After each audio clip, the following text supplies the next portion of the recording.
30장 일곱째 날의 비밀 세 번째, 고데시와 샤바트의 관계, 거룩과 안식의 관계. 첫 번째 챕터, 창조주를 알아야 나를 안다. 창조주를 모르는 자들의 오류. 대부분 사람은 자신이 누구인지, 어디서 와서 어디로 가는지를 알지 못하고 살다가 죽습니다. 그는 일하고 먹고 놀고 잠자기를 반복할 것이니 사실상 동물과 차이가 크지 않습니다. 나를 알고 어디서 와서 어디로 가는지를 아는 것은 곧 나의 존재 가치를 아는 것입니다. 나의 존재 가치를 아는 것은 삶의 목적이 분명해집니다. 나의 존재 가치를 아는 사람은 삶의 목적이 분명해지죠. 불교계에 큰 영향을 주었던 승려 성철은 자기 존재 가치를 알려고 오랜 세월 골방에 자신을 가둔 채 벽을 보며 명상하다가 죽음을 맞이했습니다. 그가 알아낸 것이라고는 자신이 볼 수 있는 세상이 전부라는 것입니다. 보이는 게 다야. 사실 세상을 등지고 자신에게 고통을 가하면서 온 인생을 바쳐 발견한 진리로는 너무도 허무하죠. 물은 물이고 산은 산이로다. 좀 허무하죠. 그건 다 보이는 거잖아요. 그가 그렇게 된 이유는 무지한 자신으로부터 출발해서 자기를 찾으려 했기 때문입니다. 무슨 말씀인지 아시겠죠? 예. 사람이 만든 학문, 철학, 그리고 사고방식으로는 사람의 존재 가치를 깨우칠 수가 없어요. 자기 존재를 알려면 자신을 만든 창조주로부터 출발해야겠죠. 창조주 하나님을 알아야 나를 알고 세상을 알 수 있습니다. 그렇다고 사람이 많은 지식을 스스로 습득하고 오래 수련할지라도 스스로 창조주에 대한 깨달음을 얻을 수는 없어요. 심지어 성경을 많이 읽어도 소용없습니다. 창조주를 아는 길은 오직 그분이 오셔서 만나주시고 깨달음을 주셔야만 합니다. 오늘 거르기 좀 어렵고 몰아닥치듯이 지금 해야 되는 상황이라서 이게 지금 많은 양을 이렇게 여기다 그냥 막 넣다 보니까 좀 그래요. 제가 보기에도 좀 어려우실 수도 있는데, 그래서 시작을 좀 재밌게 하고 있어요. 잘 예화를 안 듣는데. 요즘 많은 팔로워를 보유하고 종교계와 학계에서 열강을 펼치는 도울이란 괴짜 철학자가 있습니다.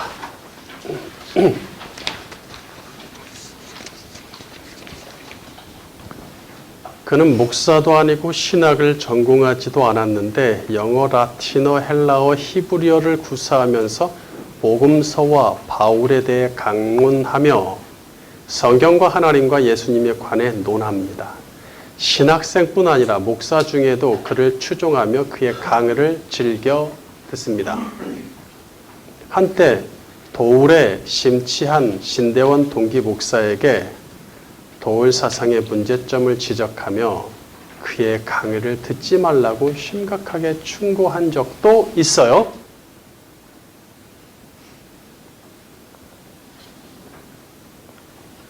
얼마 전 도울은 불교계 지도자 교육장에서 스님들을 많이 모셔다 놨던데, 기독교는 이스라엘과 아무 상관없으며, 그리스도교죠. 이스라엘, 유대인과 아무 상관없으며 구약은 이스라엘 민족을 위한 책이고 유대인이죠. 신약은 기독교인을 위한 책이다. 구약은 유대교, 신약은 기독교를 위한 책이므로 기독교는 구약을 찢어버려야 도리에 맞다고 주장을 합니다.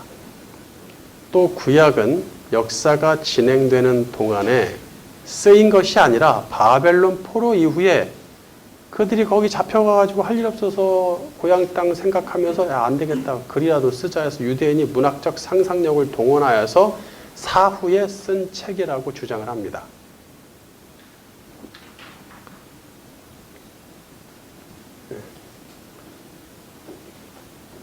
그러니까 바벨론 포로 이후라는 것은 중간기죠. 예, 중간기 정도 시작할 때쯤 AD 뭐 BC 6세기, 5세기 5세기, 4세기 그쯤 5세기쯤 문학적 상상력을 동원하여서 사후에 쓴 책이다. 역사가 진행되는 동안에 쓴 게 아니라 동시에 쓴 게 아니라 그냥 다 끝나고 나서 나중에 후에 오늘날 지금 조선의 역사를 우리가 쓴다고 생각해 보세요. 그러면 많은 상상력이 필요하겠죠. 재밌는 이야기도 붙여야 되는 한마디로 소설에 불과하겠죠. 소설이란 얘기예요. 한마디로 성경은 사람이 소설 쓰듯 만든 작품이란 주장입니다. 그는 또 한 시사 프로에서 우리가 없는 것을 있는 것처럼 설명하려니 복잡하고 말이 많아진다고 하면서 없는 존재인 천국과 하나님을 설명하려니 말이 많아지고 성경책도 두껍다고 궤변을 늘어놓습니다. 그는 하나님도 그리스도의 속죄도 천국도 믿지 않습니다.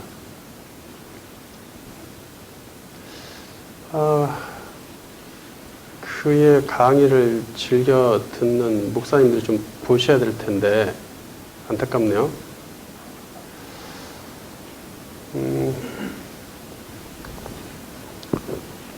단지 예수와 바울을 매우 훌륭한 철학자로 봅니다. 그래서 성경을 훌륭한 철학책으로 보면서 성경 강해를 하고 다닙니다. 두 번째, 천지창조에 관해 얼마나 알고 있는가? 하나님은 교만한 자에게는 절대로 당신을 드러내시지 않으며 당신의 존재에 대한 믿음과 그리스도의 속죄의 진리와 천국의 영광도 깨닫게 하지 않습니다. 자신이 죽을 죄인임을 인정하여 굴복하고 하늘만 바라보는 겸손한 자에게 아들의 속죄로 거룩해 하셔서 당신의 자녀로 삼으시고 그리스도와 당신을 아는 지식을 계속해서 충만히 부어주시죠. 아직도 그러한 깨달음이 좀 없다라고 생각하시는 사람은 내가 아직 내 자아가 강하게 남아있구나. 고로 나는 교만하구나. 이렇게 생각하면 딱 맞습니다.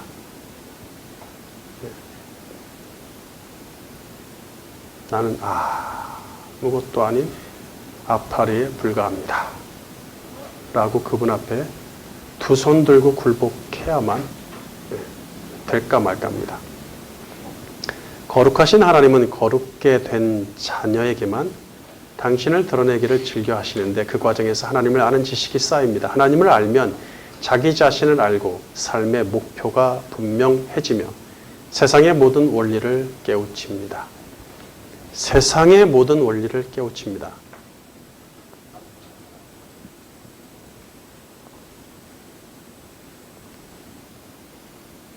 그러므로 인생의 핵심 과제와 목표이면서 위대한 보람은 인생의 위대한 보람이 무엇이겠어요? 창조주 하나님을 아는 것입니다. 그분에 대한 알문, 그럼 어떻게 알아야 되냐? 그 알문 천지 창조에서부터 시작되므로 창조를 모르고 그분을 안다고 말할 수 없죠. 신자에게 당신이 믿는 하나님에 대해서 설명하라면 먼저 천지 창조부터 줄줄줄 밤새 얘기해서 못해도 한 2주일, 3주일째 얘기를 해야 돼요.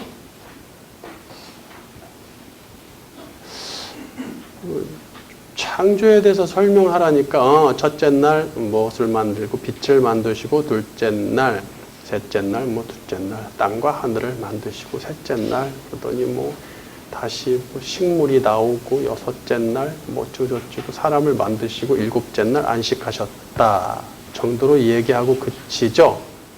그렇죠? 웬만한 교회 오래 다닌 분들도 그 정도 수준밖에 안 됩니다.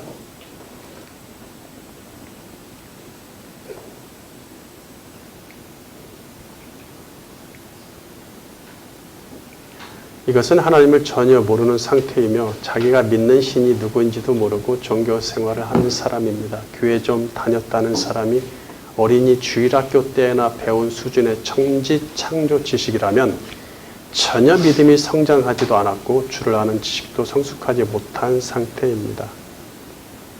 그는 종교 생활만 열심히 했을 뿐 신앙생활은 하지 않은 교인이죠. 두 번째 챕터, 성경적 거룩의 의미를 찾아서.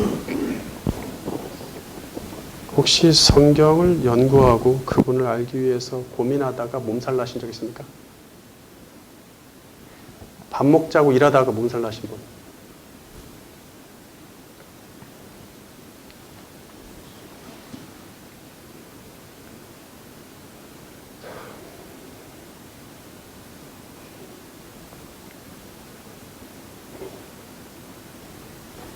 성경적 거룩의 의미를 찾아서 1. 거룩이란 말의 중요성. 우리는 지금 창세기 1장 1절에서 3절인 전지창조의 맺은말이자 사람 창조 머릿말을 살펴보고 있습니다. 창조주는 전지창조를 완수하시면서 마지막 날인 일곱째 날을 축복하시고 거룩하게 하십니다. 일곱째 날의 거룩엔 관심 없고 일곱째 날의 복에는 관심 있는 사람은 안식일에 법을 지키는 행위를 통해 복을 따내려고 하죠. 하지만 복과 거룩은 뗄 수 없어 함께 가야 하는 짝입니다. 하나님은 아무에게나 일곱째 날의 복을 허락하시지 않으며 오직 거룩게 된 자들에게만 허락하십니다.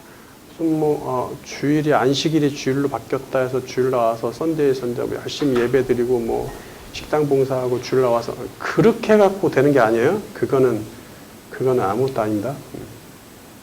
그걸로 만약에 될 것 같으면 그걸로 안식일 일곱째 날에 복을 받고 거룩해 될 것 같으면 최소 바리새인 이상은 해야 됩니다. 주님이 말씀하셨죠? 그 이상은 해야 된다. 행위로 할 것 같으면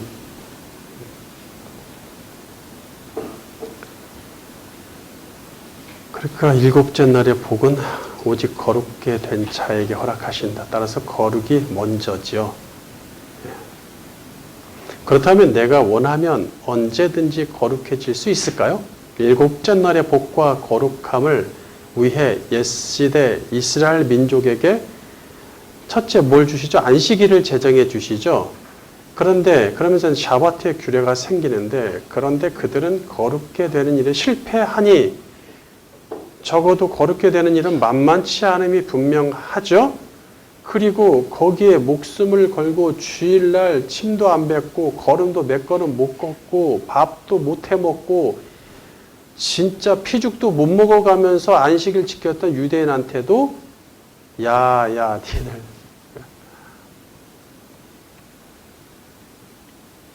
야 뱀 자녀들아 야 그렇게 하지 마라 그렇게 말씀하시잖아요. 우리 주님이 그렇죠?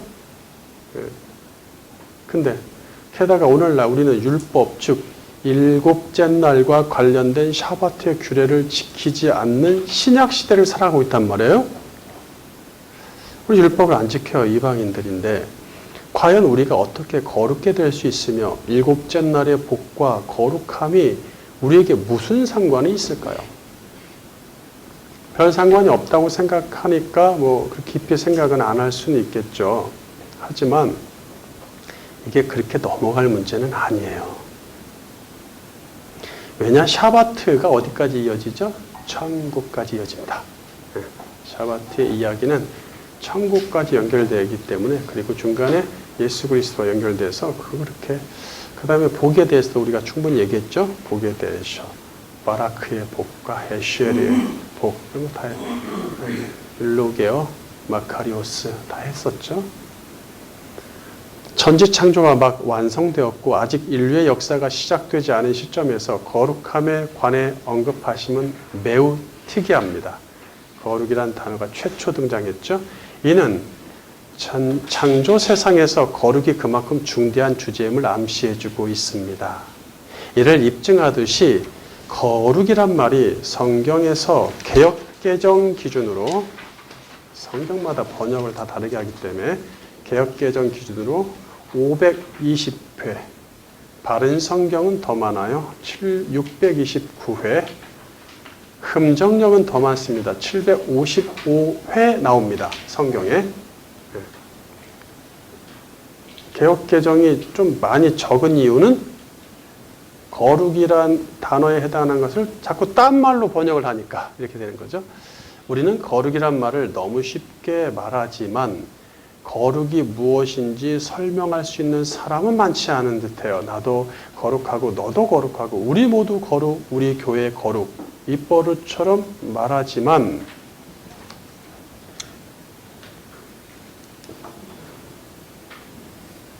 성경에서 말하는 거룩은 그렇게 간단히 생각하고 표현할 단어가 아닙니다. 그렇다면 거룩이란 정확히 무슨 뜻일까요?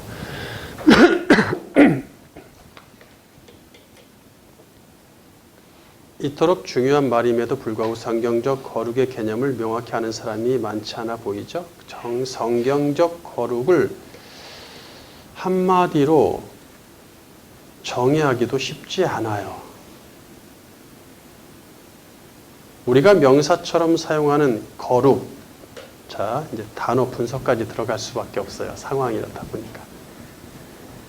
우리가 명사처럼 사용하는 거룩은 본래 명사가 아니라 형용사 거룩하다의 어근입니다. 그러니까 따로 떼서 사용하지 않습니다. 마치 훌륭하다의 훌륭을, 착하다의 착을, 아름답다의 아름을 따로 떼서 명사로 사용할 수 없는 것 같죠? 네. 뭐 아프다의 아프를 명사로 사용합니까? 떼서? 그럴 수는 없죠. 그거하고 똑같은 거예요. 거룩하다가 원래 형용사예요. 따라서 우리가 흔히 명사처럼 사용하는 거룩은 본래 거룩함으로 써야 됩니다. 만약에 명사로 만들 것 같으면. 형용사는 거룩한, 뭐 이렇게 되겠죠. 거룩하다도 형용사예요. 본래 우리말에서는. 움직이는 어떤 게 아니기 때문에 동사가 아닌 것이죠.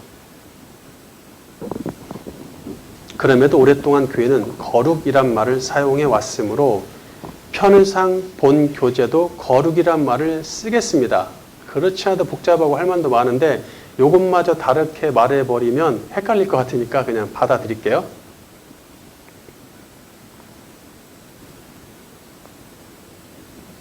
히브리어로 거룩하다는 동사로 카다시,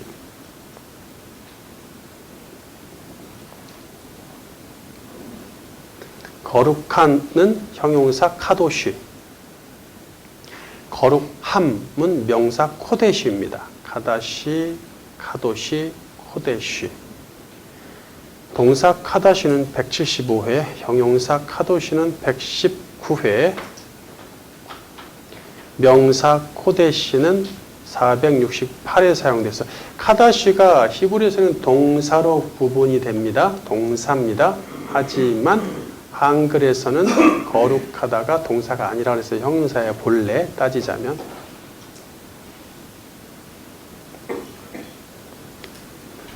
왜 이게 동사냐? 하나님이 어떻게 하시는 게 있거든요. 행위가.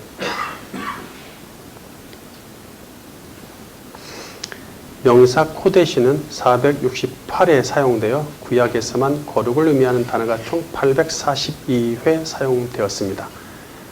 꽤 많습니다.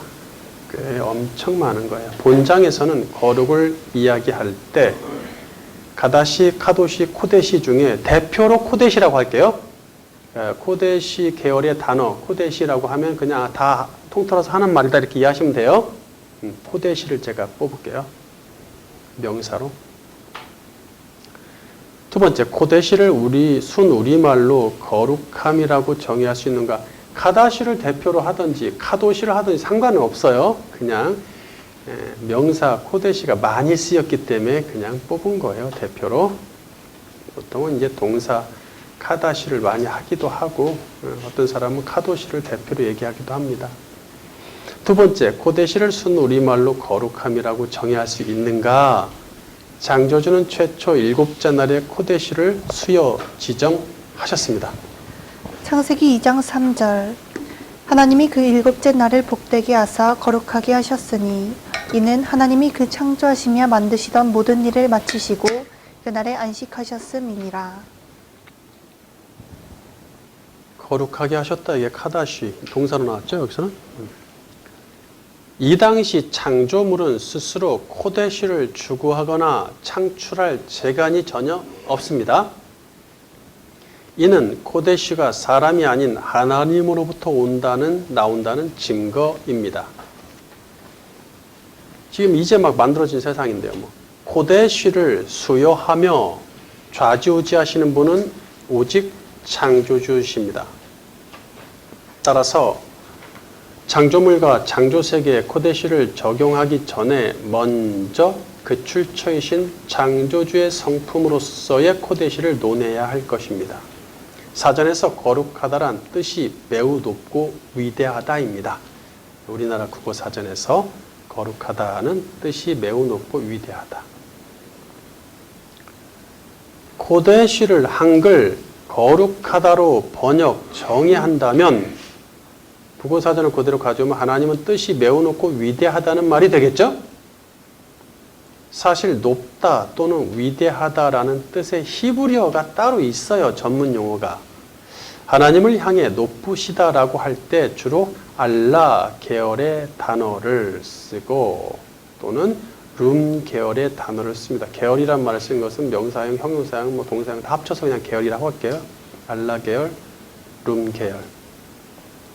또 크다, 높다가 아니라 이제 크다, 위대하다 라고 할 때는 주로 가달 계열의 단어를 사용하고 있습니다. 창세기 14장 19절. 그가 아브라함에게 축복하여 이르되 천지의 주제이시요 지극히 높으신 하나님이여 아브라함에게 복을 주옵소서. 다니엘 4장 2절.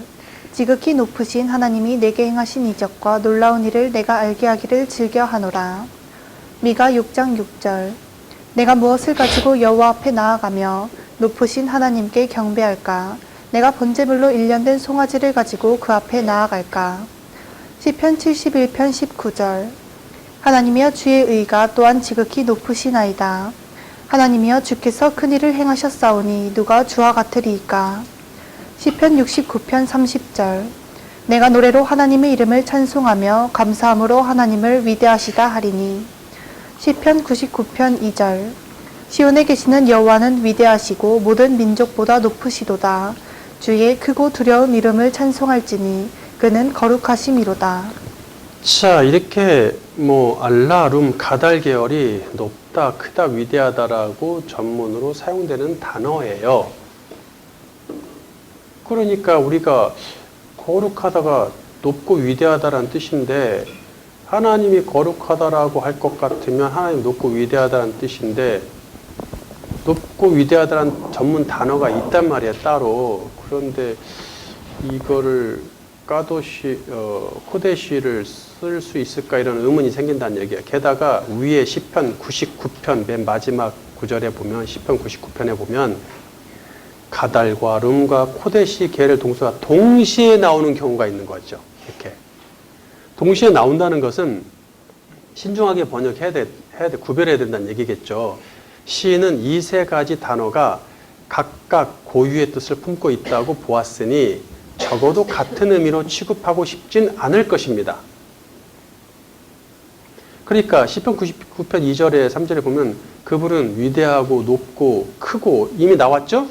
근데 그는 거룩하심이라를 크고 위대하다라고 또 그 뜻으로 받아들일 것 같으면 중복되는 얘기를 또 하는 거잖아요. 코데시의 어떤 고유의 뜻을 우리가 알지 못하면 그냥 국어사전에 있는 걸로 안다면 별거 아닌 그냥 묻어가는 단어밖에 안 되죠. 시인은 분명히 다르게 보기 때문에 각각 다른 단어로 표현하고 있겠죠. 따라서 코데시는 높고 위대함의 거룩이 아닌 다른 차원의 개념을 갖는다고 봐야 합니다. 온갖 종교의 신들, 즉 이슬람의 알라와 불교의 석가를 비롯해 천주교의 인간 마리아와 수많은 성인들과 기독교의 신자들까지 이 기독교 신자들 성도라고 그러죠. 거룩한 무리. 거기도 카도시가 들어가네. 이 모든 가짜 신들과 인간들을 향해 높고 위대하다는 뜻으로 거룩하다고 우리는 말하죠. 말합니다. 우리만 쓰는 단어가 아니에요.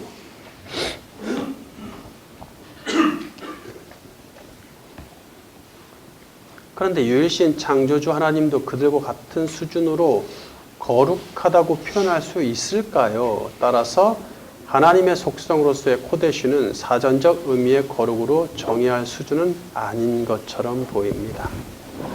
세 번째, 코데시를 한자로 성이라고 정의할 수 있는가? 거룩성자. 본래 순 우리말 어근이었죠. 아까 거룩은 17세기부터 등장을 해요. 17세기. 크다, 높다란 뜻으로서 주로 임금이나 부처에게 사용했습니다. 우리말 유래를 타고 들어간 거예요. 19세기나 돼서 서양 종교가 들어오니 거룩을 천주교는 주로 마리아에게, 개신교는 삼위 하나님께 사용하죠.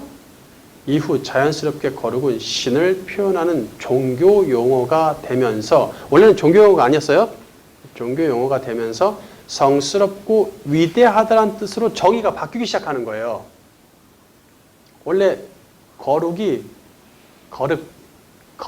단어, 룩이 아니라 거룩이란 순 우리말이었는데 17세기부터 등장하는 단어였는데 어근인데 이 말은 크다 높다라는 뜻을 갖고 있어요. 그러니까 이제 서양 종교가 들어오니까 크다 높다, 하나님이 크고 높으시니까 그 거룩을 거룩으로 갖고 와서 이제 하다를 집어넣어서 거룩하다라고 이제 쓰기 시작하는 거죠. 그러면서 종교 용어가 됐어요. 거의 뭐 기독교 용어가 되다시피 했죠. 천주교까지 합쳐서. 그래서 여기에 성스럽고 위대하다라는 뜻으로 정의가 좀 바뀌기 시작하는 거예요. 크다 높다라는 뜻을 원래 그건데 한글 거룩이 그걸 가져오긴 좀 그렇잖아요. 그러니까 이제 성스럽고 위대하다라고 정의를 했는데 여기서 성스럽다의 성이 위대하다는 크다 높다하고 비슷하니까 제끼더라도 이게 새로 등장한 성스럽다는 말이 등장한 거예요, 지금. 성스럽다는 말은 등장한 지 얼마 안 된 단어예요. 이 단어에 성은 한자로 거룩성자를 씁니다. 거룩성자를 가져온 거예요. 자, 그러면 거룩성자는 우리나라 말이 아니죠? 한자죠? 그래서 중국어로 또 가야 돼. 중국에서 본래 한자 성은 사리분별을 잘하는 사람이나 총명한 사람에게 쓰려고 만들어졌어요. 거기 보면은 여러분 한문 잘 보면 귀자 있죠. 귀자 앞에 귀자 입구자 있잖아요. 그게 그 귀자가 앞에 있는 게 귀가 큰 사람으로 그려졌었어요. 성형 문자로 원래. 그래서 잘 듣는 사람이란 뜻으로 총명하다 이런 뜻으로 쓰였던 것인데 후에 이 또한 불교나 기독교에서 신에 관련한 말에 사용하면서 또 종교 용어가 됐어요. 성, 거룩성자, 한자 성이.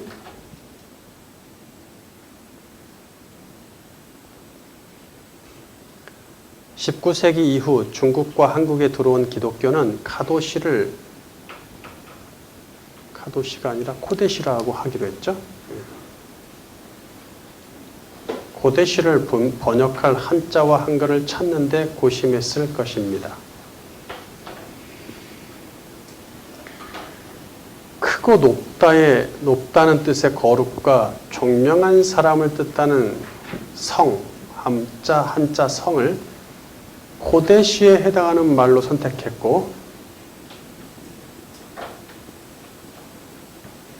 오늘날 코데시는 거룩하다, 성스럽다로 정의되었다고 봅니다. 카도시라고 해도 되고 카다시도 되는데 코데시라고 하기로 했으니까 거룩하다, 성스럽다로 정의되었다고 봅니다. 그러니까 원래 종교 용어가 아닌데 종교 용어화 시켜버린 거죠. 만들어서 새롭게 이렇게 변형을 시킨 거죠. 종교가 들어오면서. 사전에서 또 성스럽다는, 그러면 성스럽다가 뭐냐? 거룩성자라고 하니까 이게 다 같은 말이니까 성스럽다는 뭐냐? 함부로 가까이 할 수 없을 만큼 고결하다는 뜻이에요. 함부로 가까이 할 수 없을 만큼 고결하다. 우리 주님께 요거를 대입할 수도 있겠죠. 그러면 또 고결이란 말이 나오네. 이거 고결하다는 높을 고자에 깨끗할 결자를 써서 성품이 고상하고 순결하다는 뜻입니다. 고상이 또 나오네. 고상하다는 품이나 몸가짐의 수준이 높고 훌륭하다는 뜻이고, 순결하다는 잡된 것이 섞이지 아니하고 깨끗하다는 뜻입니다. 결과적으로 성스럽다는 몸가짐의 수준이 높고 훌륭하며 잡된 것이 섞이지 않고 깨끗하다는 뜻입니다. 그게 성스럽다예요. 그러니까 이게 코데시란 말이죠. 코데시가 이런 뜻을 갖는다는 얘기겠죠. 물론 이런 표현을 하나님의 속성으로서 적용할 수 있지만 코데시의 뜻이 너무 복잡해졌어요. 지금 이게 뭐 좋은 말 있는 대로 다 갖다 긁어 모으면 그게 뭐 하나님께 적용하면 다 되는 거예요? 그건 아니잖아요. 그뿐 아니라 고결, 고상, 높음, 훌륭함, 깨끗함에 해당하는 히브리어 단어들도 따로 있어요. 전문 단어들이.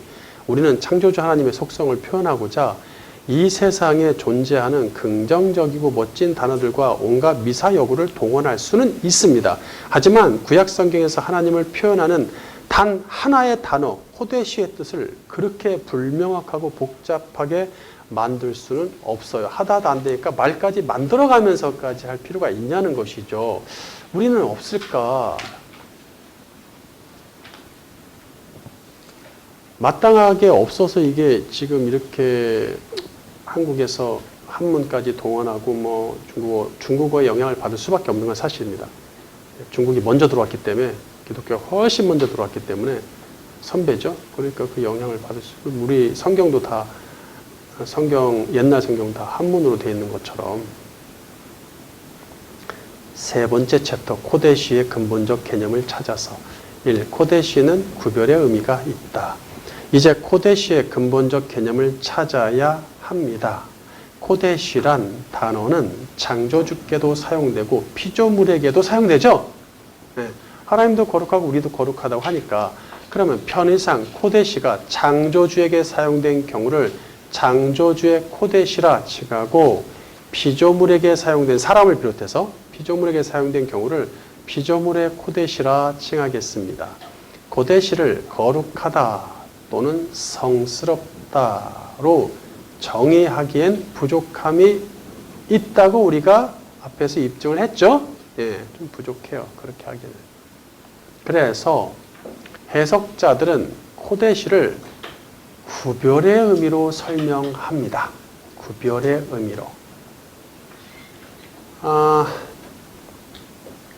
하늘에 계신 우리 아버지 이름이 거룩히 여김을 받으시오며 주기도문 그리스도의 생애 할 때 80 몇 장이지? 할 때 거룩에 대해서 나왔죠? 네. 이름이 거룩히 여김을 거룩하소서, 거룩해 되소서.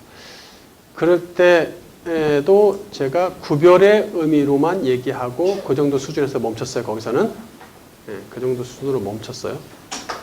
구별의 의미로. 왜냐하면 그 이름이 왜 거룩하게 되어야 되는지를 설명해야 되기 때문에 거기에 집중을 더 했었어요. 그때는 그리스도의 생애에서는. 여기서는 좀 다르게 할 거예요.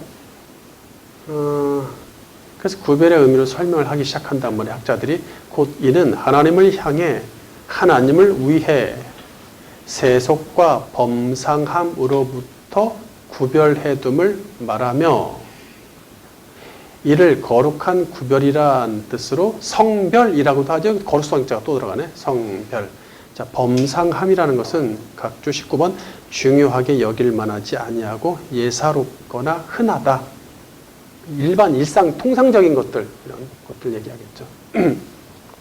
거기서부터 구별한다. 자, 실제 구약에서 코데시 계열의 단어들을 구별의 의미로 번역하면 문맥에 맞고 합당한 경우가 많습니다. 출애굽기 13장 2절. 이스라엘 자손 중에서 사람이나 짐승을 막론하고 태에서 처음 난 모든 것은 다 거룩히 구별하여 내게 돌리라. 이는 내 것이니라 하시니라. 여호수아 6장 19절. 은근과 동철 기구들은 다 여호와께 구별될 것이니 그것을 여호와의 곳간에 드릴지니라 하니라.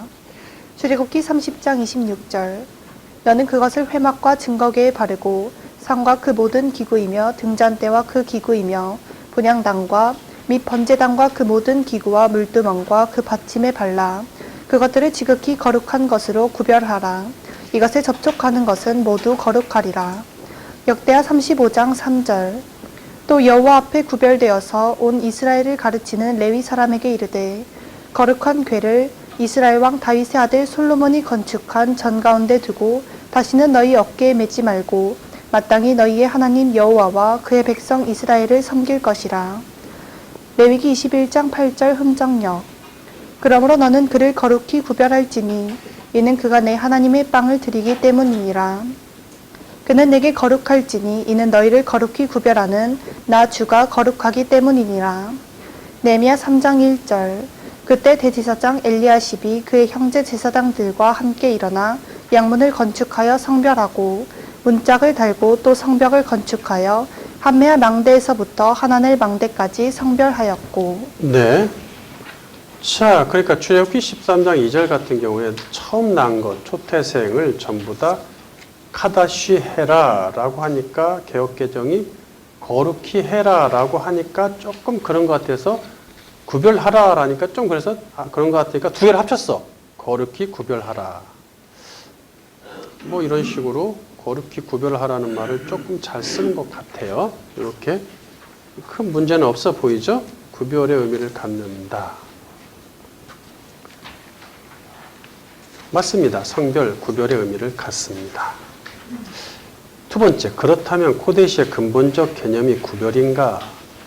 그렇다고 코데시의 근본적 개념이 구별이라고 보기에는 무리가 있는데 그 이유는 다음 세 가지 문제 때문입니다. 첫째, 그러니까 코데시가 구별의 의미를 포함할 수는 있지만 그게 코데시의 구별이 코데시의 근본적 개념이다라고 하면 안 된다는 얘기예요. 네. 첫째 이유는 그렇게 하면 안 되는 첫째 이유, 코데시가 항상 구별의 개념으로 정의되진 않습니다. 개역개정을 비롯한 몇몇 성경이 코데시를 구별의 의미로 번역하곤 있지만 거룩게 하다로 그냥 번역하는 성경이 더 많아요. 앞에서 읽어드렸던 그 많은 구절들 있잖아요. 그 많고도 이거 말고도 많지만 뭐 여호와 앞에서 구별되어서 온 이스라엘 가르친 레위 사람들에게 말해라 할 때 여호와 앞에 거룩하게 되어서 이렇게 해도 상관없다는 얘기예요. 전혀 문제가 없어요. 그리고 그렇게 번역하는 성경도 많고. 본문 창세기 2장 3절에서 일곱째 날의 코데시가 반드시 구별의 개념을 포함한다고 보기는 어렵다는 거예요. 막 창조된 세상은 그 자체로 토부하며 아직 악이 도입되지 않은 상태죠. 코데시의 구별은 세속과 범상함으로부터의 구별인데 일곱째 날을 무엇으로부터 구별을 할까요? 만약에 구별의 개념으로 친다면 근본적으로 코데시는 구별이다라고 친다면 일곱째 날을 코데시 하셨는데 그리고 무엇에 대한 구별이냐? 만약 일곱째 날을 다른 6날과 가장 일리 있는 것은 6날과의 구별이겠죠. 6날과의 구별을 하셨다고 6날과 구별하셨다고 추론한다면 다른 6날은 세속적이진 않더라도 범상하다는 말이 되잖아요. 뭔가 범상한 것으로부터의 구별이잖아요. 구별이. 그러면 첫째 날에서 여섯째 날은 범상한 겁니까?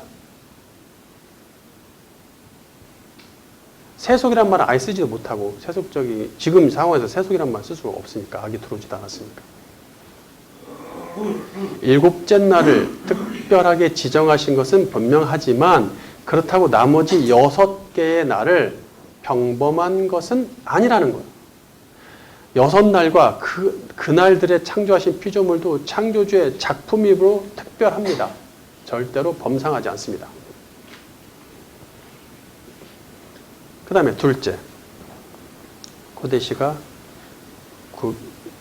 구별이 근본 개념, 코데시의 근본 개념이 아닌 이유. 둘째, 피조물의 코데시는 구별의 개념이 포함될 수 있지만 창조주의 코데시에는 포함된다고 보기는 어렵다는 거예요. 모두가 포함되지 않는다는 얘기죠. 일반적으로 하나님이 거룩하시다라고 하면 피조물의 코데시는 뭐 성문도 있고 성전도 있고 제단도 있고 물두멍도 있고 휘장도 있고 성막도 있고 레인도 있고 제사장도 있고 이게 다 피조물들이죠. 이런 것들은 다 구별의 개념으로 어느 정도는 해결이 되는 것 같아요. 근데 창조주의 코데시를 얘기할 때 하나님이 거룩하시다라고 하면 하나님이 유한한 육의 세계와 구별되시고 변화와 변질을 일삼는 사람과 구별되시며 악한 영의 세력과 구별되신다는 뜻일 것입니다. 그러겠죠? 그리스도의 생에 그 이름이 거룩히 여김을 받으시오며도 그렇게 표현을 하고 있어요. 그렇게 제가 거기까지는 얘기를 했습니다.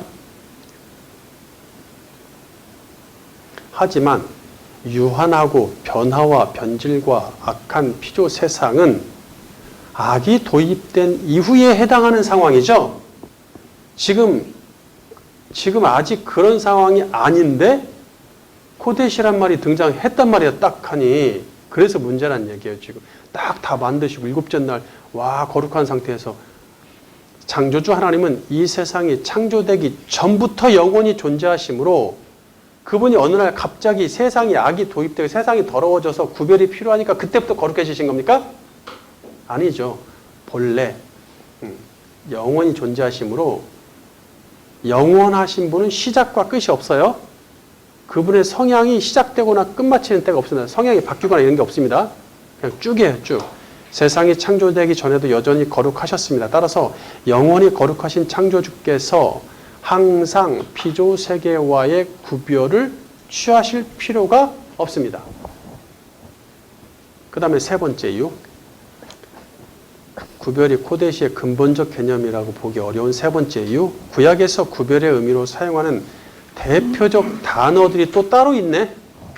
그것은 바달, 나자르, 나질이 나오네요. 나자르, 팔라입니다. 이외에도 있지만 대표적인 거 세 개 가져왔어요. 이 단어들은 세속과 범상함에서 여호와를 위해 봉헌되고 그분의 소유로 헌신을 위해 구별되었다는 의미로 사용이 됩니다. 마치 성별처럼. 민수기 8장 14절 바른 성경. 너는 이렇게 하여 레위인을 이스라엘 자손 중에서 구별하여라. 레위인은 내 것이다. 민수기 6장 2절. 이스라엘 자손에게 전하여 그들에게 이르라. 남자나 여자가 특별한 서원, 곧 나실인의 서원을 하고 자기 몸을 구별하여 여호와께 드리려고 하면. 출애굽기 33장 15절 바른 성경. 모세가 여호와께 말씀드렸다. 주께서 친히 가지 않으시려거든 저희를 여기서 떠나 올려보내지 마소서. 저와 주님의 백성이 주님 앞에서 은총을 입었다는 것을 무엇으로 알 수 있겠습니까? 주께서 저희와 함께 가실 때에야 저와 주님의 백성이 땅 위의 모든 백성들과 구별되지 않겠습니까? 네, 그렇죠.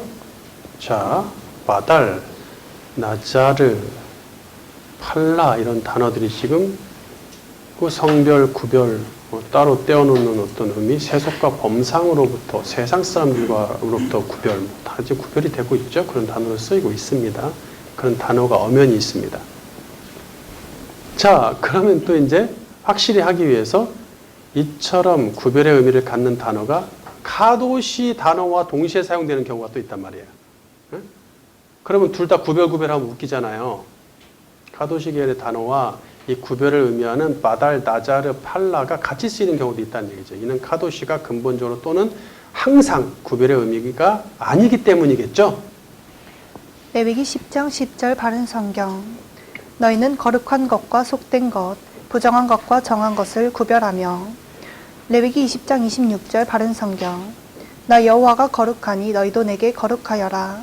나는 너희를 뭇 백성 중에서 구별하여 내 것이 되게 하였다. 민수기 6장 8절. 자기의 몸을 구별하는 모든 날 동안 그는 여호와께 거룩한 자니라. 그러니까 예를 들어서 레위기 10장 10절 너희는 거룩한 것과 속된 것, 부정한 것과 정한 것을 구별하며, 여기 거룩한 것이라는 코데시와 구별하며의 바닥이 동시에 쓰고 있단 말이죠. 같은 문장에서.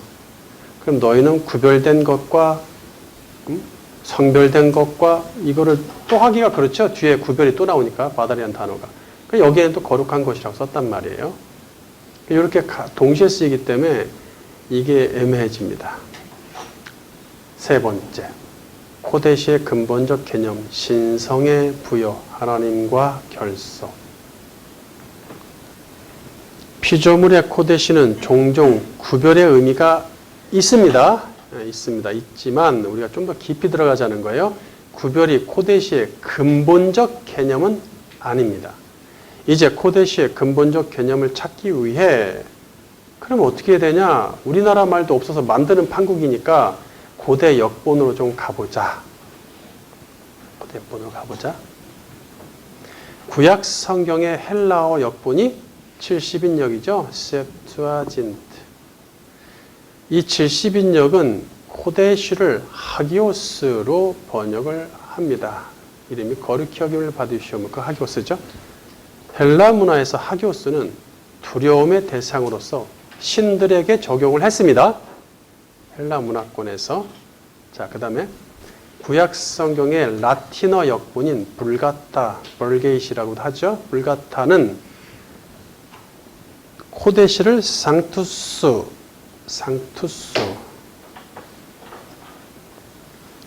번역합니다. 생터스, 영어로는 생터스 그럴 거예요, 아마. 상투스로 번역합니다. 라틴어로. 라틴 문화에서 상투스는 신과의 연결을 의미합니다. 신과의 연결을 의미합니다.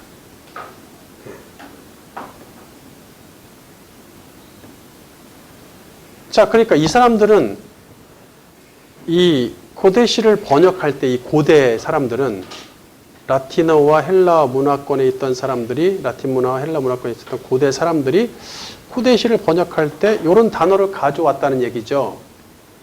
그러니까 굉장히 이게 뭐예요?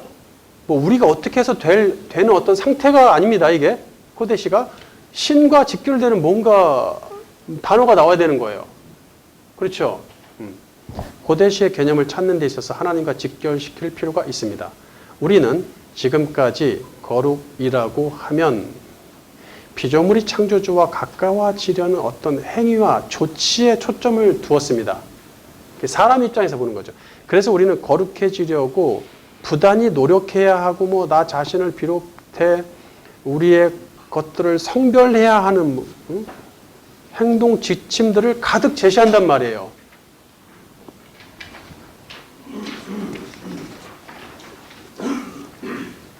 그런데 이제는 거룩이라고 하면 창조주가 사람을 비롯한 피조물과 가까워지려는, 내가 창조주와 가까워지려고가 아니라 접근을 바꾸란 얘기예요. 창조주께서 사람을 비롯한 피조물과 가까워지려는 그분의 행위와 조치에 초점을 두어야 한다는 얘기예요. 즉 피조물이 아닌 창조주의 입장에서 코데시를 봐야 합니다. 그렇다면 사람을 비롯한 피조물과 가까워지려는 그분의 행위와 조치는 무엇일까?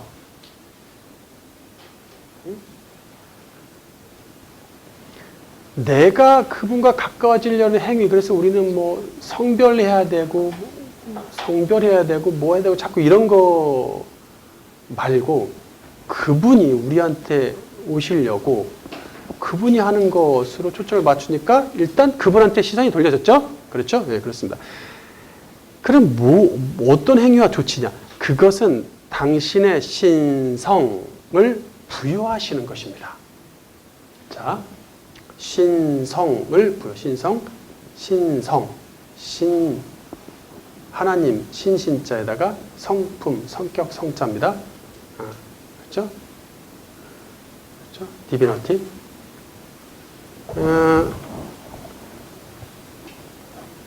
그래서 목회학 석사, 목사가 되려면 목회학 석사를 해야 되는데 그게 MDV라고 그래요. MD, 마스터 오브 디비너티라고 그래요.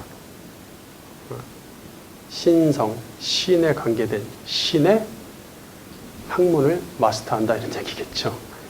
마스터가 좀 그렇긴 하지만 신성을 부여하시는 것입니다. 이로써 피조물은 하나님과 결속되며 비로소 피조물과 교제하십니다. 집에서 여러 번 읽어보셨으면 좋겠어요. 너무 많은 내용을 제가 압축해서 그냥 요점만 갖다 넣었기 때문에 이게 뭐 다 이게 중요한 얘기라서 신성이 부여되어 하나님과 결속한 상태를 보통 신성하다라고 말합니다. 그래도 가져올 수 있는 단어를 가져온 거 한글로. 그러니까 뭐 라틴어나 무슨 영어로 영어는 정말 표현을 잘합니다. 영어는 표현할 수 있는 게 많습니다. 많고 오히려 더 좋은데 사실 우리는 한글이 영어보다 훨씬 월등하고 그렇게 생각하잖아요. 정말 많은 표현을 할 수 있다. 영어도 외국말도 표현 못하는 거 우리는 표현하는 게 많잖아요. 근데 이 성경은 또 달라요. 성경, 이게 히브리어에서 뭐 헬라어가 나오고 헬라에서 라틴어, 뭐 독일어, 일본어, 영어 이런 게 나오다 보니까 그 근본, 영어의 근본을 찾아가면은 이 성경 언어로 간단 말이죠. 그렇다 보니까 이제 표현하기가 훨씬 수월해서 좋은 말들이 많습니다. 그래서 어쩔 수 없이 제가 영어를 좀 넣었어요. 죄송합니다. 학생들 참고하시라고. 그리고 영어 성경들은 다 이렇게 번역을 해요. 뭐 separate, 뭐 구별의 의미로 그렇게 많이 번역하진 않습니다. 우리나라에서만 그게 유명해진 단어지.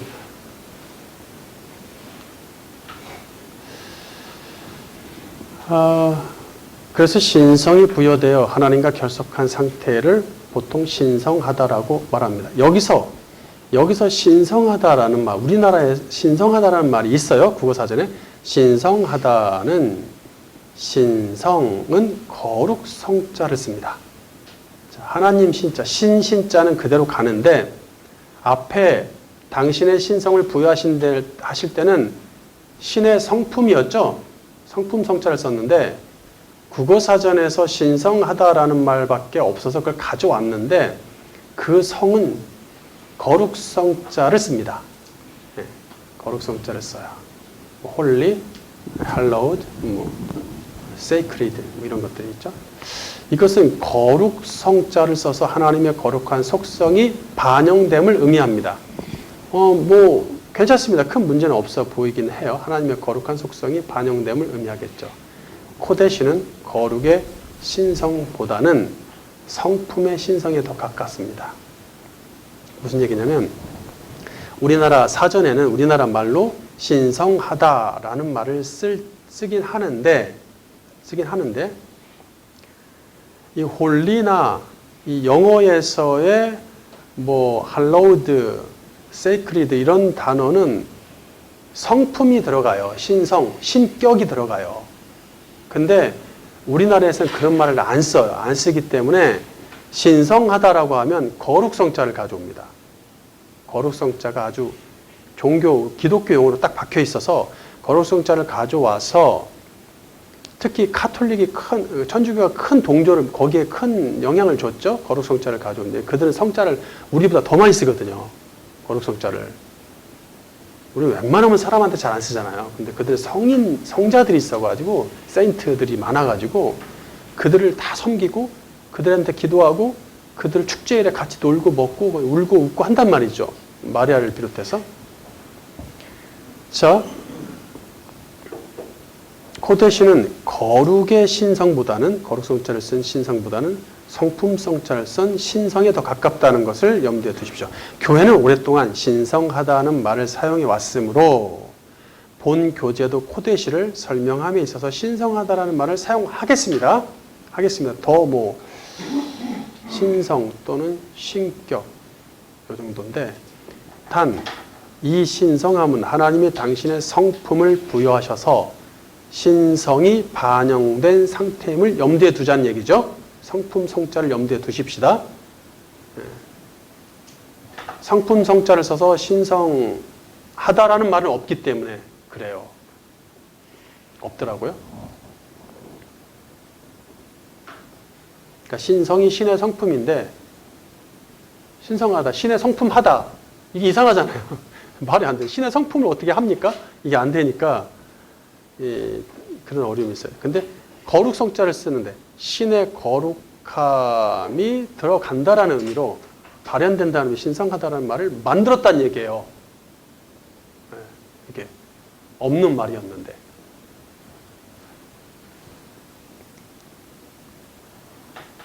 자, 그래서 요거 근본적 개념에 대한 정리, 결론을 봅시다. 따라서 창조주의 코데시의 근본적 개념은 창조주와 피조물로 나눠볼게요. 약간 차이가 있으니까 창조주 코데시의 근본적 개념은 신성하다, 신격을 소유하심, 신성하심, 신격을 소유하심, 한마디로 신이다 이런 얘기, 신이다 이런 얘기예요. 아, 그럼 당연히 신이죠. 아, 왜? 이거 얘기해야 돼. 왜? 다른 신은 신이 아니니까. 다른 거는 돌, 깎아놓은 우상이니까 신성하다, 신격을 소유하다. 그 다음에 피조물의 코데시는 코데시의 근본적 개념은 신성함, 신성에 부여됨, 하나님과의 결속까지 얘기할 수 있습니다. 신성이 부여됨.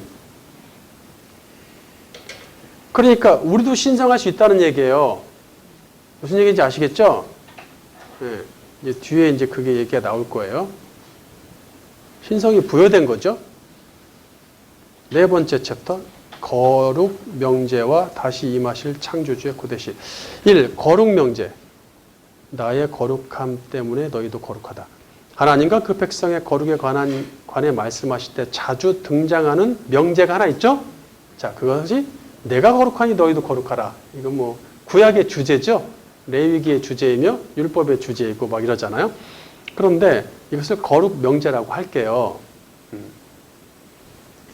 레위기 11장 44절 바른 성경. 나는 참으로 여호와 너희 하나님이다. 너희는 스스로 구별하여라. 내가 거룩하니 너희도 거룩하여라. 땅에 기는 모든 기는 짐승 때문에 너희 자신을 더럽히지 마라. 이는 내가 너희의 하나님이 되려고 너희를 이집트 땅에서 인도하여 낸 여호와이기 때문이다. 내가 거룩하니 너희도 거룩하여라. 레위기 19장 2절 바른 성경. 너는 이스라엘 자손의 온 회중에게 말하여라. 나 여호와 너희 하나님이 거룩하니 너희도 거룩하여라. 레위기 20장 26절 바른 성경. 나 여호와가 거룩하니 너희도 내게 거룩하여라. 나는 너희를 백성 중에서 구별하여 내 것이 되게 하였다. 네. 자, 뭐 약간의 차이는 있지만 같은 얘기예요. 그리고 원어로도 약간의 뭐 하나 조금 뭐 전치사나 이런 게 하나 들어가고 안 들어가고 이런 차이만 있지 거의 같습니다. 한글 성경들은 하나님이 거룩하시기 때문에 그 백성도 거룩해야 한다는 뉘앙스를 주면서 너희는 거룩하라는 식의 명령문으로 번역을 합니다. 뉘앙스를 주면서. 무슨 얘기인지 아시겠죠? 이는 사람이 거룩하기 위해 무엇을 해야만 그 명령에 순종하는 것으로 오해할 수 있단 말이에요. 거룩해라. 명령이 되어버렸어. 그러니까 야, 이거 거룩해야 되네? 어떻게 해야 되지? 이렇게 되는 거예요. 뭐 해야 되지? 또 방향이 우리한테 와버린 거야. 또 그분을에서 보지 못하고 또 나한테 왔어. 근데 뭐 해야지? 이렇게. 원어는 의무나 명령의 단어가 없습니다. 명령형 동사도 안 써요. 아예. 그냥 평서문이에요. 평서문. 자, 내가 거룩하니 너희도 거룩하라, 거룩할지니라를 원어대로 직역하면 내가 거룩하니 너희도 거룩하라 또는 거룩할지니라. 거룩하라라고 앞에서 했네. 그러니까 거룩하라라고 할게요. 하라나 할지니라도 다 명령 느낌이니까 의무와 명령. 원어대로 직역하면 다음과 같습니다. 재번역. 나의 거룩함 때문에 너희도 거룩하다입니다.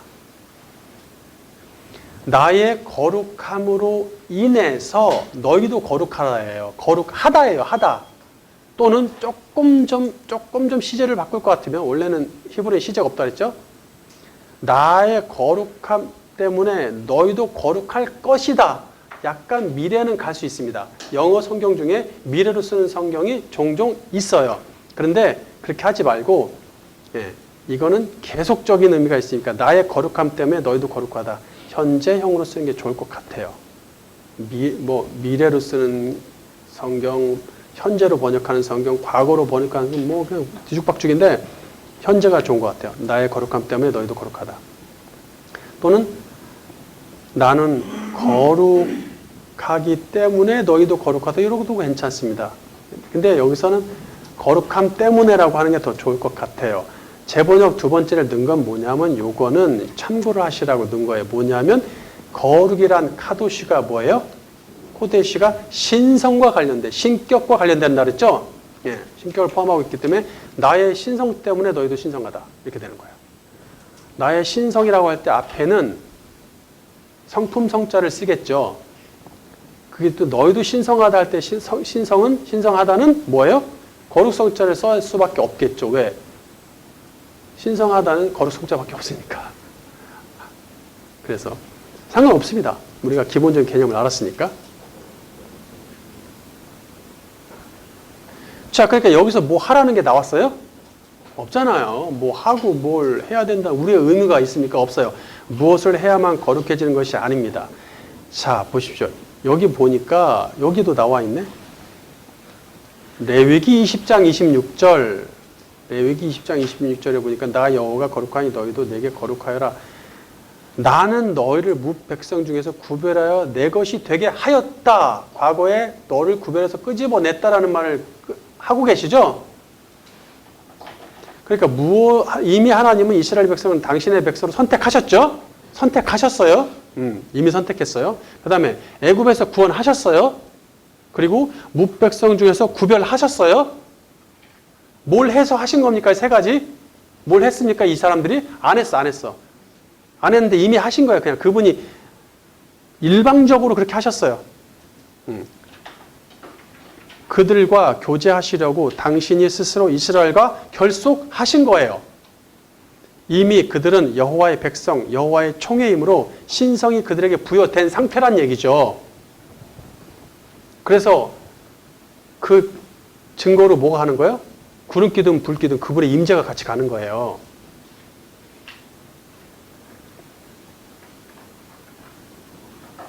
그리고 필요한 사람, 모세를 비롯해 필요한 사람들한테 당신의 영을 충만히 부어주시는 것이죠. 신성이 충만히 나타날 수 있도록.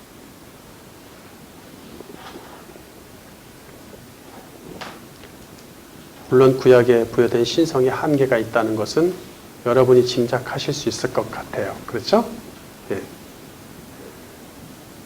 그 한계성에 대해서는 거룩 2에서 얘기를 해야 될 수밖에 없을 것 같습니다.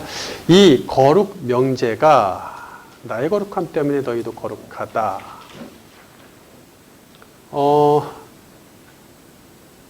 영어 성경에 표준 직역 성경 LSV 같은 경우에 보시면 나오죠? 예. Because of I holy. am이란 말이 없어요. 동사가 없기 때문에 이게 어려운 거예요. 그래서 그냥 가로 열고 해놨는데 나의 거룩 때문에 너희는 거룩하다. 이렇게 돼 있죠, 그냥. 예. 내가 거룩하니 너희도 거룩해라가 아닙니다. 명령형 없습니다. NASV도 이거는 New American Standard Bible 미표준 성경이 새 미표준 성경. 여기 약간 좀 미래 느낌이 좀 나죠? 쉘비. 그래서 나는 거룩하기 때문에 내 거룩 때문에 거룩으로 인해서 너도 거룩할 것이다. 약간 미래로 갑니다. 어쨌든 그 느낌이 지금 다르죠? 명령이 아니라는 거. 이미 거룩하다는 거.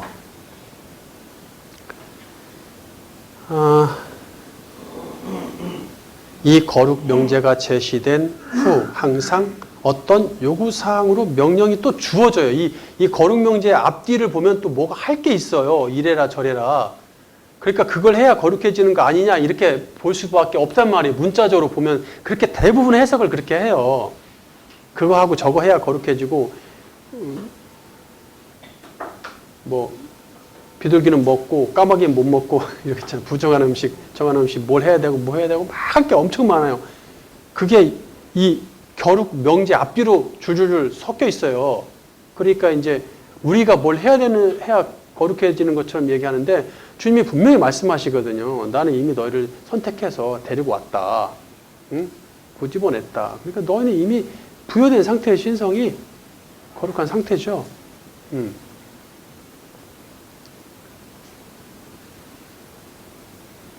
그러니까 거룩명제가 제시된 후 항상 어떤 요구사항으로서 명령을 주십니다. 이 명령을 준행하는 이유는 첫째, 거룩해지려고가 아니라 그들이 하나님과 결속된 백성임을 입증하는 것입니다. 입증하기 위함이고, 둘째, 하나님의 신성이 떠나지 않도록 유지하기 위해서입니다.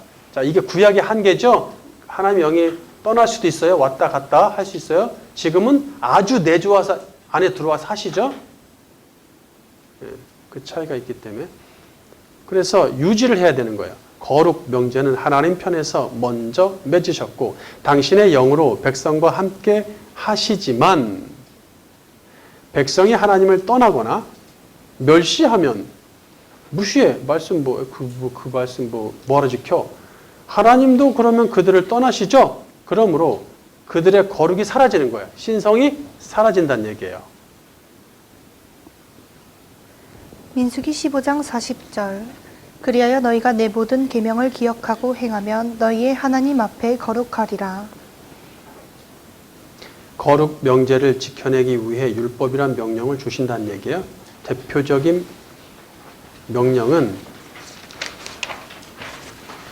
율법의 대표적인 명령이 뭐예요? 샤바트, 안식일과 관련된 규례죠. 샤바트 규례인 안식일에 관련된 율법입니다. 태초에 창조주는 일곱째 날을 특별히 신성하게 하셔서 고대시하셔서 당신의 날로 선포하셨습니다. 출애굽기 20장 8절. 안식일을 기억하여 거룩하게 지키라. 이는 엿새 동안에 나 여호와가 하늘과 땅과 바다와 그 가운데 모든 것을 만들고 일곱째 날에 쉬었음이라. 그러므로 나 여호와가 안식일을 복되게 하여 그날을 거룩하게 하였느니라. 안식일을 명령대로 순종하여 지켜내면 일곱째 날의 신성함이 충만히 임재함으로써 하나님과 더 굳게 결속됩니다. 이것이 일곱째 날에 내리신 복이에요. 그렇게 돼 있었어요. 두 번째, 창조주의 코데시가 다시 임하시다. 하지만 이스라엘은 그 명령에 불순종하여 하나님을 버리고 우상에게 감으로써 그분의 신성이 임재한 모든 것들을 더럽힙니다. 에스겔 22장 8절 바른 성경.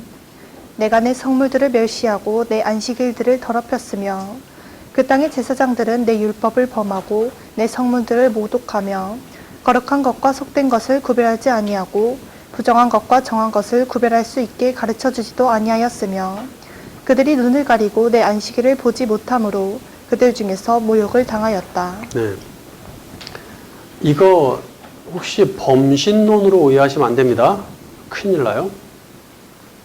그러니까 저쪽 그 동남아의 대표적인 불교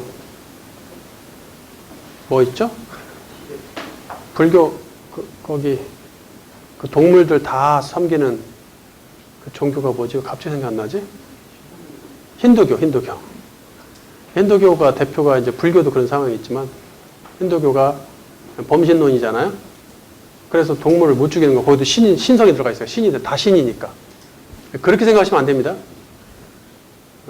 하나님은 어디에 어디에 묻어 계시고 어디에 이렇게 들어갔다 이렇게 생각하시면 안 됩니다. 개념이에요, 개념. 이 구약에서의 이 개념을 잘 생각하셔야 돼. 하나님이 찜했다. 좀 솔직하게 좀 쉽게 얘기한다면 내 거 이렇게 구별이 이제 일종의 구별에서부터 시작되는 거죠.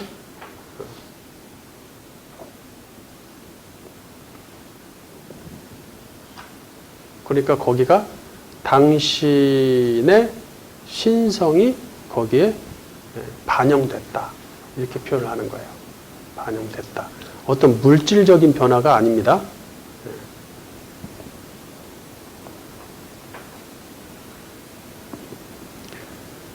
그들 예배와 제단과 삶에서 하나님의 거룩은 떠나셨고 신성은 떠나셨고 코데시는 떠나셨고 거룩한 땅에서 버림받죠. 그 땅마저 폐허가 됩니다. 이제 더 이상 창조주의 코데시는 돌아오시지 않을까요? 네? 아직도 돌아오기를 기다리고 있죠? 저기 저 땅에 거기 아침 전쟁하고 있는 그들 아직도 창조주의 코데시가 돌아오기를 기다리면서 그 약속의 땅이 다윗 시대처럼 실현되기를 바라면서 그들의 국기를 뭘로 했죠? 다윗의 별을 찍어놨죠. 국기에다가. 그러니까 다윗의 시대를 고대하기 때문이죠. 본격적인 시온 시대가 다윗 시대였으니까. 그래서 시오니즘입니다.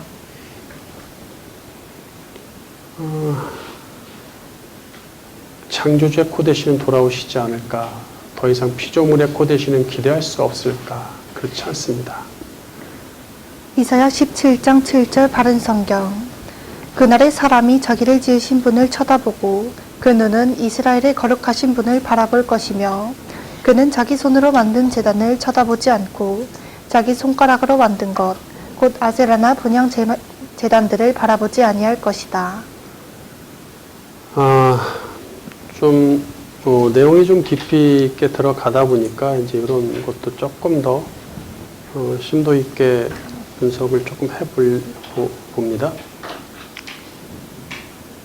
자, 여기서 본다라는 의미의 두 가지 단어가 동시에 쓰였으므로 두 가지를 구별해야 될 필요가 있겠죠. 두 가지를 쓰고 계시니까 그냥 보는 거, 평범하게 보는 거, 눈으로 보는 거였으면 한 단어를 쭉 주셨을 텐데 쳐다보고 17절에 자기를 지으신 분을 쳐다보고 그 다음에 8절에 손으로 만든 제단을 쳐다보지 할 때 쳐다보다는 원어로 샤인데 일이 어찌 될지를 응시하면서 눈을 부릅뜨고 본다는 뜻입니다. 어디 두고 보자. 너 잘 하나 보자 한번. 요거 있죠, 요거. 응? 어디 한번 보자. 눈을 이렇게 들어 올려서 보는 것이죠. 내가 오늘 비가 안 오면 손에 장을 어디 한번 내가 하늘을 쳐다보겠어. 비가 오는지 안 오는지 장재질 준비해? 뭐 이런 거.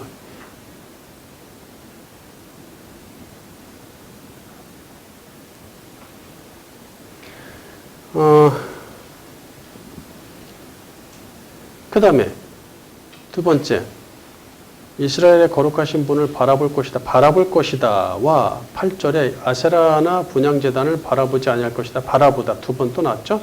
그거는 라아입니다. 라아 원어로. 이것은 어떤 보는 거냐? 느끼고 이해하며 고개를 끄덕이며 보는 거예요. 그렇지? 그렇게 될 줄 알았지. 그래. 충분한 이해가 있는 거죠. 위 두 구절은 샤와 라로 대꾸를 이루면서 서로 두 가지 비교를 보여주고 있어요. 자, 샤가 두 번 쓰이고 라가 두 번 쓰였죠. 샤는 동그랗게 뜨고 어떻게 되는지 응시하는 것이고 라는 이해하고 느끼면서 보는 것이죠. 샤하로 보면은 응시하는 것은 자기를 지으신 분이라 그랬죠? 자기를 지으신 분이라 7절에. 그 다음에 8절에 보니까 응시하지 않는 것은 손으로 만든 제단이었어요. 샤하는 거는 자기를 지으신 분이었고 8절에 샤하지 않는 거는 손으로 만든 제단이었어요. 그 다음에 라 봅시다. 라. 느끼고 이해하면서 보는 것. 보는 것은 이스라엘의 거룩한 분을 볼 것이다. 근데 보지 않을 것은 아세라와 분향제단을 라 보지 않을 것이다. 이렇게 된단 말이에요. 비교가. 조금 더 이해하기 쉽게 도표를 그렸으면 좋았을 텐데 시간상 이렇게만 해놨으니까 좀 이해하세요. 손으로 만든 제단이란 그러니까 샤부터 할게요. 샤라는 단어가 두 번 나왔습니다. 응시하는 것과 응시하지 않는 것이 나왔습니다. 근데 응시하지 않는 것, 손으로 만든 제단이란 지상의 예루살렘 성전을 말하는 거예요. 지상의 예루살렘 성전은 누가 만들었어요? 사람이 손으로 만들었죠? 손으로 만들었어요. 손으로. 그날에 그날에 메시아의 날이겠죠? 그날에 사람을 지으신, 여기가 지금 이사야 17장이 그날에로 시작하죠. 그날에 사람을 지으신 창조주가 골고다, 이게 모리아산이죠. 골고다에서 이루시는 속죄를 눈을 크게 뜨고 응시할 터이니 더 이상 지상의 속죄의 제단을 응시할 일이 없다. 이스라엘 민족한테 최고의 관심사는 그 제단을 바라보는 것이었죠. 제단에서 어떤 일이 이루어질지, 속죄가 일어날지, 사람이 죽고 살지 모르는 문제였잖아요. 심각했죠. 근데 그 일이 더 이상 끝나고 바라보지 않는 당시할 필요가 없다.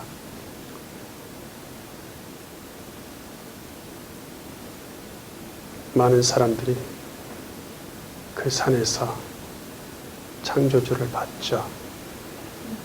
어디 하나 보자 한번 하면서 보는 사람들이 많았죠.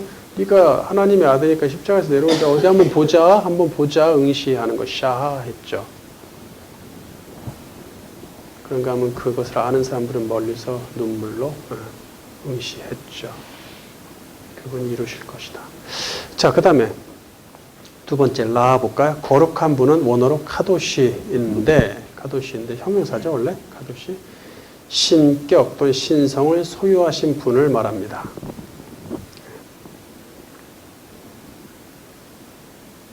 그냥 거룩한 카도시 형용사 하나 덜렁 하나 있어요. 단어 단수로. 그리고 거룩한 분, 거룩한 주님 여러 가지로 막 의역을 하는데 신성을 소유한 이 분이라고 해야겠죠. 좀 높임말로 신성을 소유한 이 상관없지만 또 신격 분향 제단은 원어로 함만. 여기 아세라와 분향 제단은 라 더 이상 보지 않는다. 분향 제단은 함만인데 원어로 당시 태양신을 말하죠. 태양신이었어요. 아세라는 여신이죠. 남신, 태양신, 함만, 아세라와 함만. 그날에 메시아 날에 진짜 신격을 소유하신 이를 느끼고 이해하면서 바라볼 것이다. 바라볼 터이니 가짜 신격의 대표였던 아세라와 함만, 태양신. 그렇죠? 태양신은 여러 가지가 있었죠. 함만 대표적으로. 네, 아세라와 함만은 더 이상 바라볼 일이 없다는 얘기죠. 진짜 신격이 오실 거니까. 결론.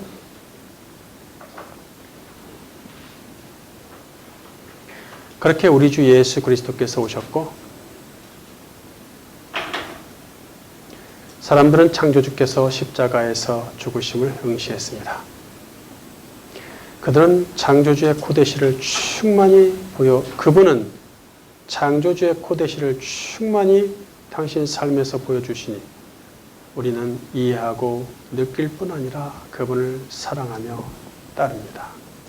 우리에게 많은 신앙을 남기셨고 제자들과 사도들과 제자들과 모든 가르침들을 남겨주셨죠. 그뿐만 아니라 우리 안에서 피조물의 코데시가 충만히 나타나고 있습니다. 그분한테 부여된 신격, 신성이죠. 태초의 일곱째 날을 복되고 거룩하게 하실 때 창조주는 이미 당신이 그 일곱째 날의 복과 거룩을 성취 완성하리라는 것을 알고 계셨습니다. 계시록 20장 6절.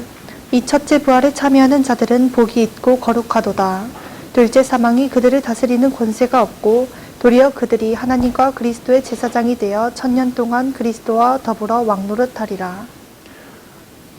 우리 안에 그 거룩 신격이 들어와 계시니